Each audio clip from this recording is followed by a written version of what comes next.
So one of the stories of the last week is we are, for the first time, starting to see governments, or the Australian government, taking sustainability in aviation a little bit more seriously. Now, the background to this is that Qantas has, to their credit, taken quite a lead on this, and they have, and Alan Joyce, he's obviously got away with words, came out last year, and he said it's ridiculous that in a country with all the resources Australia have, we are not making a lot of our own sustainable aviation fuel, and we are not a world leader in this. And so, to Qantas' credit, they did take a lead on this. They put their money where their mouth and they invested it, but they made it very clear to governments, we want to see you help a bit more too.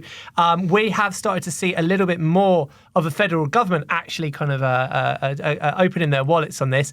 Jake, tell us a little bit more about this. Yeah, so the federal government's going to be investing $30 million into developing a local sustainable aviation fuel industry. This is going to be done through ARENA. They're going to be issuing grants along the supply chain to support domestic production of SAF from agricultural feedstocks. Applications are going to be opening from mid next month. This is 2 years after a roadmap from ARENA found that a local bioenergy industry could be worth around $10 billion in GDP and support 26,000 jobs by 2030.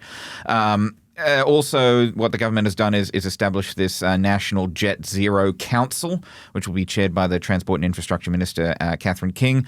It's a range of stakeholders from the aviation industry and the fuel supply chain, including one of them is Brisbane Airport CEO, Gert Jandegraaf. Hope I pronounced that correctly. And they're going to be working with the sector to identify opportunities for decarbonisation and collaboration on achieving emissions reduction targets, including through SAF. So, Catherine King has said industry leadership is going to be a fundamental driver of the aviation sector's transition to net zero. So there's going to be members from organizations such as airlines, airports, fuels, manufacturing, research, finance, regional aviation, and defense. So we've got the major airlines, we've got the fuel refiners, we've got the manufacturers, regional aviation, airports, again, defense, government science and fundraising agencies. So hopefully this is a sign that we're really starting to take SAF seriously. One of the interesting things is obviously there's the environmental kind of aspect to it. But surely from the industry point of view, there's a lot of money to be made here. We've got an IATA target for net zero by 2050. The only way you're going to get there is by embracing the sustainable aviation fuel. So this is definitely coming. We know that technology works. You've got all this land going spare in Australia. It makes total sense, as Alan Joyce rightly said, for Australia to be a leader in this. Absolutely. And I think AusPac or ANZAC, Australia and New Zealand, are really taking the charge globally in leading this. Power to Qantas, power to Air New Zealand for what they're doing, power to Virgin Australia for what they're doing, power to all literally power to them. Yeah, power to them, literally.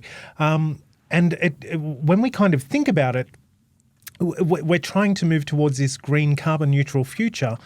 There is SAF being produced globally offshore.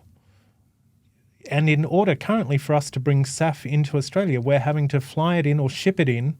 Which is defeating the object. Totally defeats the purpose. So there needs to be an onshore solution. There absolutely needs to be. And I think it's a great investment.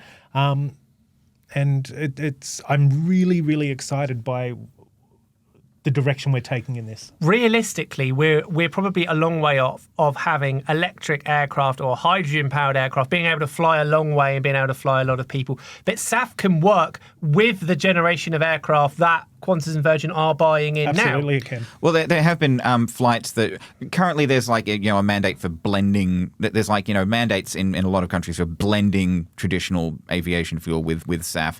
But I was speaking for the Australian Aviation podcast today. Watch this space with the CEO of Jet Zero Australia, and he was saying that you can fly a plane. It has been done on 100% SAF. Yep. And he was mentioning as well, what with all the especially the agricultural resources that we have, in places like Queensland, where there's just so much sugarcane being grown, turning that into sustainable aviation fuel is essentially a no-brainer because you've got so much agricultural waste, It helps with emissions, not just because it's more energy dense and lower emissions than regular fuel intrinsically, but also because the production of the SAF through planting all this sugarcane does sequester this carbon. So he says. Yep.